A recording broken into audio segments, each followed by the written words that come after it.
and welcome to January 2026 Comet Watch. My thanks to Luna Lee, as always, for her wonderful music bringing us in and seeing us out on the show. My thanks also go to Nick James for letting us use the British Astronomical Association Comet section visual observations page for the show. So, as always, we'll start with the latest discoveries and news. December 17th, discovery of 2025 W4 periodic stroke pan-stars reported. December 17th, War Chart Boom Plot reports a Kreutz Group comet in CCOR-1 images. December 18th, Erek Banach reports a Kreutz Group comet in C2 images. December 19th, Reinaldo Scholz reports a non-group comet in C2 images. December 22nd, Diego Ruan reports a Kreutz Group comet in CCOR-1 images. December 22nd still, Zhang Li reports a Kreutz Group comet in CCOR-1 images. December 25th, Yan Zai Li reports a Kreutz Group comet in CCOR-1 images. December 27th, Irak Banach reports a Kreutz Group comet in CCOR-1 images. December 29th, Zhejiang Yang reports a Kreutz Group comet in CCOR-1 images. December 30th, Diego Ruan reports a Kreutz Group comet in CCOR-1 images. December 30th, Zheng Yang reports a Kreutz Group comet in CCOR-1 images. December 31st, Django Ruan reports a Kreutz Group comet in CCOR-1 images. January the 1st, Django Ruan reports a Kreutz Group comet in CCOR-1 images. January the 2nd, Django Ruan reports two Kreutz Group comets in CCOR-1 images.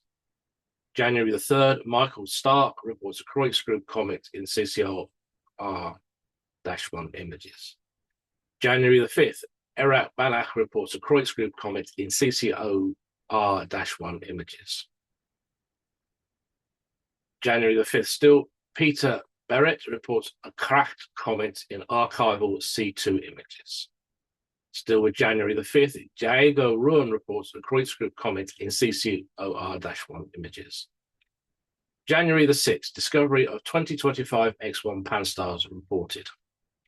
Still with January the 6th, discovery of 2025 Y1 reported. January the 11th, Zhejiang Yang reports a Kreutz Group comet in CCOR-1 images. January the 11th still, Mikołaj Krasiak, I hope that's right, reports a Kreutz Group comet in CCOR-1 images. January the 12th, Irak Banach reports a Kreutz Group comet in CCOR-1 images. January the 13th, Diego Ruan reports a Kreutz Group comet in CCOR-1 images. January 14th, discovery of 2025 Y2 periodic pan-stars reported. Still with January the 14th, Zhejiang Yang reports a Kreutz Group comet in CCOR-1 images. And this was updated on January the 15th. If there have been no recent updates, try the German Comet Group or Seiichi Yoshida's page for information, or the Liga Iberoamericana de Astronomia for observations. Okay, current comet magnitudes and observable region for January 2026. We're going to start with 2024 E1 We Cross, I hope I have that right, magnitude 8 bright poor elongation, last visual observation September 2025. 24P Shamus 9.5 bright, 85 degrees north to 45 degrees south. It's a morning object, and it was last visually observed January 2026. 2025 A6 Lemon 9.5 fading, 20 degrees south to 45 degrees south early morning, last visually observed November 2025. 2025 T1 Atlas 10.5 fade, poor elongation, last visually observed December 2025. 88P Howell 12 magnitude question mark bright, poor elongation, not yet observed. 2025 N1 3I Atlas, 12.5 fading, 70 degrees north to 45 degrees south. It's best in the early mornings, and it's last visually observed December 2025. 210P Christiansand, 12.5 magnitude, I apologize, fading 45 degrees north to 45 degrees south, early morning object, last visually observed December 2025.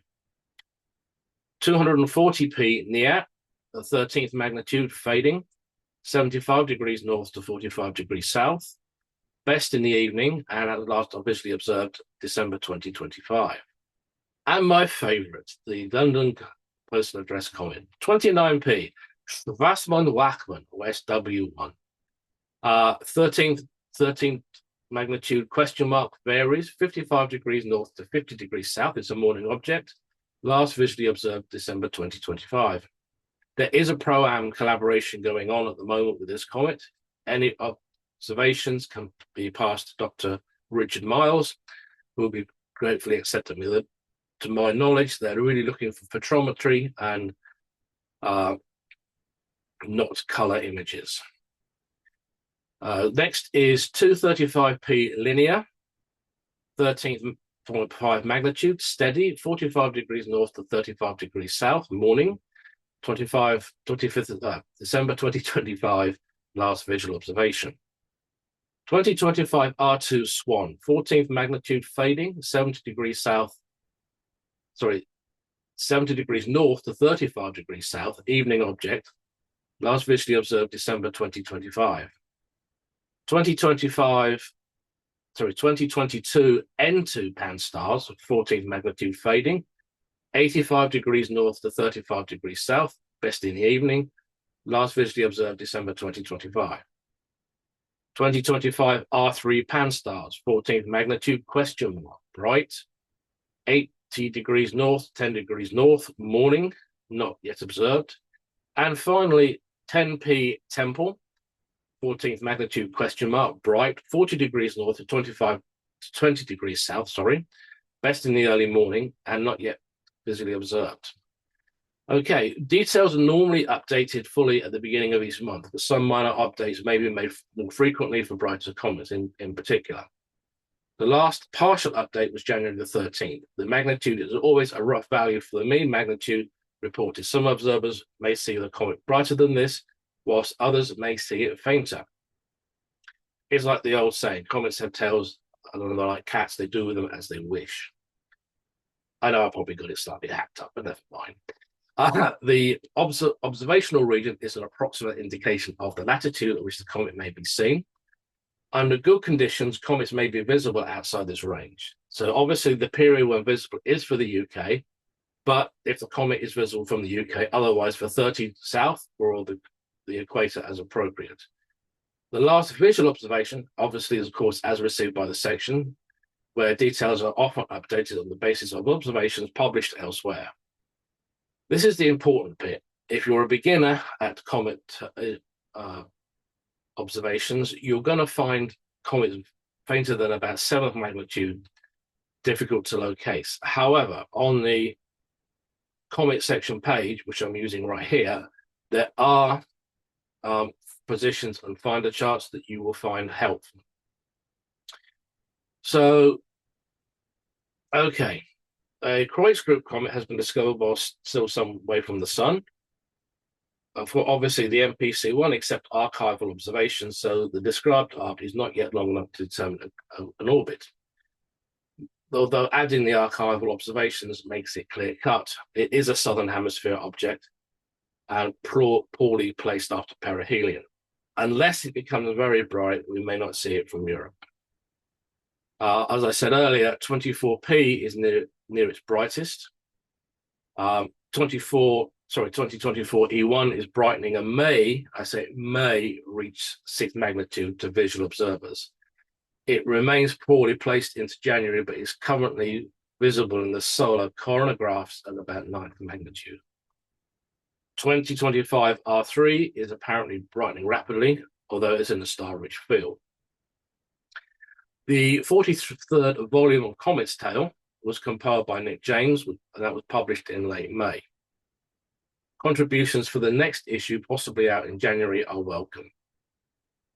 Please do submit your observations to COBS, as this ensures that they are correctly formatted and include all the required information.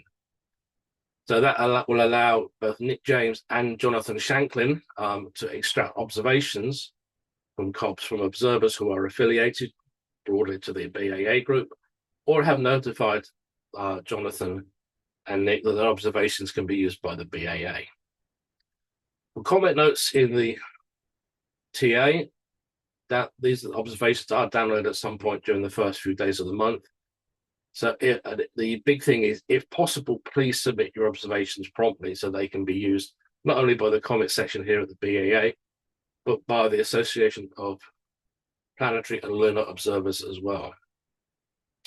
And of course, as always, the BAA Comet section welcomes observations from all Comet enthusiasts, whether BAA members or not. Obviously, if you join the BAA, the big advantage is you can read the papers and notes on comets published regularly in the journal.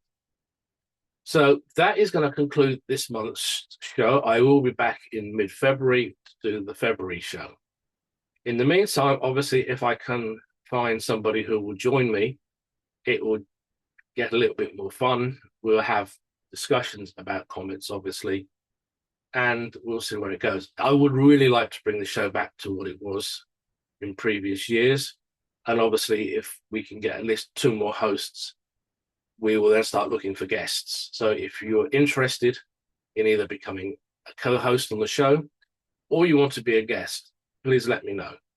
So all I'm going to simply say now is clear skies and good observing, and it's a good day from me.